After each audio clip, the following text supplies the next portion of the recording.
Hello everyone, बहुत बहुत स्वागत करती हूँ आप सभी का अपने यूट्यूब चैनल में। एक बार फिर से आ गई हूँ आप सभी के बीच बहुत ही इंटरेस्टिंग सी वीडियो लेकर। तो आज की वीडियो बहुत इंटरेस्टिंग होने वाली है। वीडियो में लास्ट तक बने रहिएगा। छोटे छोटे टिप्स और ट्रिक्स जो होते हैं हमारी लाइफ में बहुत ही काम आते हैं, और मैं ऐसे ही कुछ छोटे छोटे टिप्स और ट्रिक्स आप सभी के साथ शेयर करने जा रही हूँ। तो चलिए देख लेते हैं मेरा सबसे पहला टिप्स क्या है। तो सबसे पहला मेरा टिप्स है हरे धनिया को लेकर। देखिए, हरा धनिया मार्केट में अभी सर्दियों में तो काफ़ी ज़्यादा आता है। जैसे जैसे गर्मियाँ आती हैं वैसे वैसे हरे धनिया की क्वांटिटी कम हो जाती है मार्केट में, और रेट बहुत ज़्यादा हाई हो जाते हैं।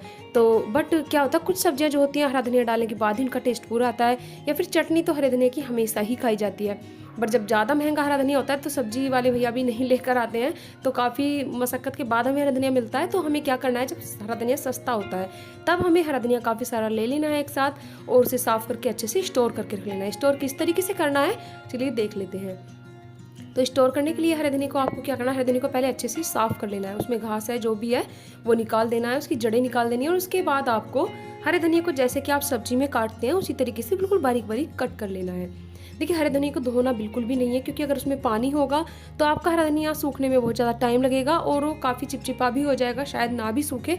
तो आपको हरे धनिया को धोना नहीं है, जैसा मार्केट से आता है उसी तरीके का आपको ले लेना है। और उसको अच्छे से साफ़ करने के बाद बिल्कुल बारीक बारीक काट लीजिए, जैसा कि आप सब्जी में डालते हैं उस तरीके का। तो इसमें आपको खाली पत्ते पत्ते चुनने की ज़रूरत नहीं है, डंडी सही थी उसको काट सकते हैं। और इस तरीके से काटने के बाद आपको क्या करना है, आपको लेना है कोई कॉटन का कपड़ा, कोई भी कॉटन की चुन्नी ले लीजिए।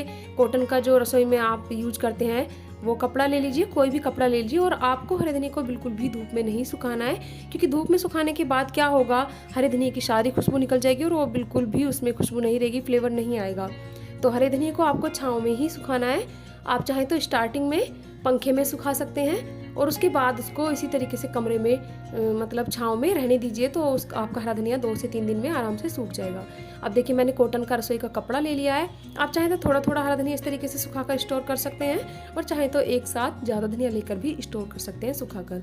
तो इस तरीके से मैं जब थोड़ा थोड़ा हरा धनिया आता है उसी तरीके से उसको सुखा लेती हूँ, उसके बाद स्टोर कर देती है। देखिए, 2 से 3 दिन में आपका हरा धनिया बिल्कुल सूख जाएगा। ना ही तो उसका कलर येलो होगा, और ना ही वो बिल्कुल भी, और उसकी खुशबू भी बिल्कुल वैसी ही रहेगी जैसी ताज़े धनिया की होती है। तो जब भी आप सूखे धनिया को यूज करेंगे, इस तरीके से कोई भी छन्नी ले लीजिएगा, उसके बाद उसे अच्छे से धो लीजिएगा, क्योंकि हमने पहले इसको धोया नहीं है। और धोने के बाद इसको 4 से 5 मिनट के लिए भिगो कर रख दीजिए, तो आपका धनिया बिल्कुल हरे धनिया जैसा ही काम करेगा। ये देखिए, मैं इस तरीके से हरा धनिया को स्टोर करके रखती हूँ। तो ये बहुत काम आता है चटनी बनाने के या फिर सब्जी में डालने के। आप 2 से 3 मिनट के लिए भिगो कर रख दीजिए, और बिल्कुल ताज़े जैसा ही इसमें खुशबू आएगी और ताज़े जैसा ही काम करेगा। चलिए बढ़ते हैं मेरे दूसरे टिप्स की तरफ। दूसरा टिप्स है मेरा इस तरीके से चनों को लेकर। देखिए, हम काफ़ी सारे चने ले आते हैं। चने हेल्दी बहुत होते हैं, इससे जब डेली हम बच्चों को चने खाने के लिए देते हैं उनकी इम्यूनिटी बहुत अच्छी हो जाती है, और खांसी नजला जुकाम जो बार बार होता है ना, वो बच्चों को नहीं होता है। बट क्या होता है, छिलके की वजह से बच्चे खा नहीं पाते हैं, तो हमें छिलके को निकाल कर ही स्टोर करना चाहिए, जिससे कि बच्चे आसानी से खा लें। तो छिलके को किस तरीके से निकालना है चलिए देख लेते हैं। बहुत ही आसान सी ट्रिक बताने वाली हूँ आपको, जिससे कि छिलका बिल्कुल आसानी से चनों से अलग हो जाएगा, और आप चनों को साफ करके किसी भी एयरटाइट कंटेनर में स्टोर करके रख दीजिए, जिससे कि बच्चों को खाने में आसानी होगी। तो देखिए, इस तरीके का जो रसोई में हमारा कॉटन का कपड़ा होता है उसको ले लीजिए, और उसके बीच में आप चने डाल लीजिए 2 से 3 मुट्ठी, जितने आप आसानी से एक बार में साफ कर सकें। अब यहाँ पर देखिए, मैंने 2 से 3 मुट्ठी चने ले लिए हैं। अब इन्हें क्या करना है, हम अगर किसी हैवी चीज़ से इन पर चोट करेंगे तो चने हमारे सारे टूट जाएंगे, क्योंकि खिले हुए हैं। तो हमें कुछ नहीं करना है, सिर्फ हाथ से इस तरीके से हल्के हल्के हाथ से मसलना है, ज़्यादा टाइट नहीं मसलना है, नहीं तो चने आपके फूट जाएंगे, उनका चूरा हो जाएगा। तो इस तरीके से हल्के हल्के हाथ से मसलिए, इस तरीके से दोनों हाथों की हेल्प से। तो छिलका बहुत जल्दी से आसानी से अलग हो जाएगा। और उसके बाद छिलके को अलग कैसे करना है चने से, वो भी बहुत ही आसान सी ट्रिक मैं आपको बताऊंगी। अब ये देखिए, चने का छिलका बिल्कुल अलग हो गया है, और खिले खिले एकदम चने हमारे साफ हो गए हैं। तो अब हमें क्या लेना है, हमें लेना है छन्नी लेनी है, जिससे कि हम पूरियाँ उतारते हैं। और हमें एक बर्तन ले लेना है, थाली या प्लेट कुछ भी, उसमें इस छन्नी को रखना है, और अब इसमें हमको चने डाल देने हैं। और आप जैसे ही इसको हिलाएंगे तो छिलके आपके नीचे की साइड निकल जाएंगे और चने आपके ऊपर की साइड हो जाएंगे। और इसमें एक और फ़ायदा है कि जो चने आपके ज़्यादा हार्ड होते हैं, जो चबते नहीं हैं, वो चने छोटे साइज़ के होते हैं, वो भी नीचे की साइड निकल जाएंगे। और आपके जो खिले खिले चने हैं वो ये देखिए बिल्कुल बढ़िया से तैयार हो गए हैं। तो आप इन्हें इस तरीके से स्टोर कर सकते हैं, बच्चों की आसानी होगी बच्चों को खाने में, और फटाफट से आपका काम हो जाएगा। और छिलकों की वजह से जो गंदगी रसोई में हो जाती है, छिलके इधर उधर भी नहीं जाएंगे, देखिए एक साथ इकट्ठे हो जाएंगे। तो चलिए ये था चनों को लेकर टिप्स, बढ़ते हैं मेरे अगले टिप्स की तरफ। तो अगला टिप्स मेरा है दालों को लेकर। देखिए बरसात का सीजन आते ही क्या होता है, दालों में हमारी में हल्की मुल्की जो होती है स्मेल हो जाती है, या फिर क्योंकि धूप नहीं निकल पाती है, हम टाइम टाइम पर सुखा नहीं पाते हैं, तो दाल क्या होता है हम हमेशा ज़्यादा ही स्टोर करते हैं लाकर। तो दालों को किस तरीके से स्टोर करना है, बरसात का मौसम आने से पहले ही आपको सिर्फ एक काम कर देना है, उसके बाद आपकी दालें पूरी बरसात सेफ रखी रहेंगी, उनमें कोई भी प्रॉब्लम, कोई भी महक किसी भी तरीके की नहीं होगी। तो क्या करना है, आपको फॉइल पेपर लेना है, जो सिल्वर फॉइल पेपर जिसमें कि हम रोटियां वगैरह फॉइल करते हैं, तो आपको वो ले लेना और उसकी छोटी छोटी बॉल्स बना लेनी है। देखिए फॉइल पेपर का क्या होता है, ये किसी भी चीज़ में सीलन आने से रोकता है। तो फॉइल पेपर जब हमारा दालों में इस तरीके से पड़ा रहेगा तो क्या होगा, आपकी दालें सीलन से बच जाएंगी और उनमें होने वाली कोई भी किसी भी तरीके की स्मेल नहीं होगी।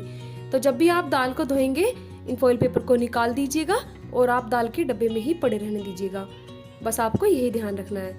तो इस तरीके से देखिए छोटी छोटी बॉल्स मैंने तैयार कर ली हैं, उसके बाद हमें इन्हें दालों के डब्बे में डाल देना है।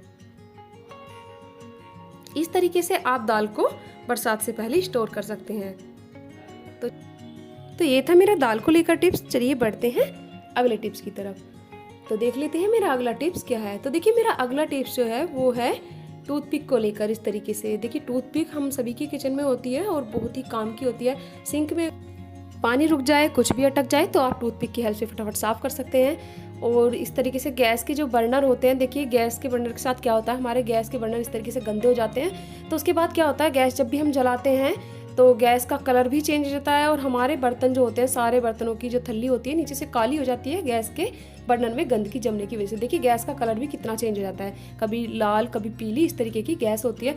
तो गैस भी बहुत ज़्यादा वेस्ट होती है जब हमारे बर्नर गंदे हो जाते हैं। तो आपको क्या करना है, महीने या 2 महीने में एक बार जरूर आपके गैस के बर्नर को साफ़ कर लेना है। किस तरीके से साफ़ करना है, सबसे पहले आप पानी गर्म कर लीजिए अच्छे से किसी भी स्टील के बर्तन में लेकर, और इस तरीके से बर्नर को डाल दीजिए। देखिए मैंने अभी दूसरे वाले गैस का बर्नर डाला है इसमें, और इसमें अब हम डाल देंगे जो खाने का सोडा आता है, मीठा सोडा, वो 2 चम्मच सोडा डाल रही हूँ यहाँ पर मैं मीठा, और आधा चम्मच डाल दूंगी बेकिंग पाउडर।